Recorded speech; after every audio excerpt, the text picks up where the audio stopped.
అసలు బైబిల్లో ముఖ్యంగా ఉన్నది ఏంటి? ముఖ్యంగా ఏముందంటే బైబిల్ నిండా బూతులు ఉన్నాయి.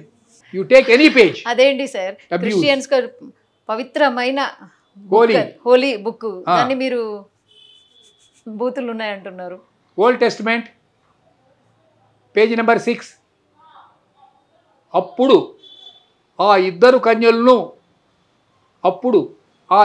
కన్యలను ఇట్లు ఊహించిరి, ఇక్కడ మనకు భర్త లేడు కావున మన తండ్రి పక్కనే పడుకుందాము అని నిశ్చయించిరి.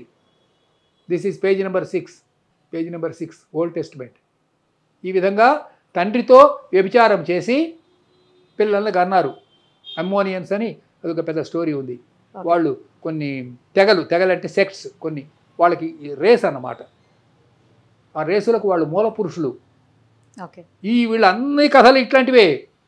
డేవిడ్ అని ఒకడు ఉండేను. ఈ డేవిడ్ ఈ వీళ్ళ వంశంలో వాడు. దావీదు తనయాలు పాట పాడుతుంటారు ఈ క్రిస్టియన్స్. దావీదు తనయా ఓ రాజా అని జీసస్ క్రైస్ట్. సార్ మీరు ఏదో ఛాలెంజ్ కూడా చేసినట్టున్నారు, కొన్ని వీడియోలు చూశాను. జీసస్ ఉన్నాడని నిరూపిస్తే, ఇవాళ మళ్ళీ చెప్తున్నా, మీ ఛానల్ ద్వారా చెప్తున్నా, హిస్టారికల్గా జీసస్ ఉన్నాడు అని ఎవరైనా ప్రూవ్ చేయండి. నేను ఇవాళ సాయంత్రం లోపల నేను బాప్టిజం తీసుకొని మెడలో సిలువ కట్టుకుంటా. But you have to prove.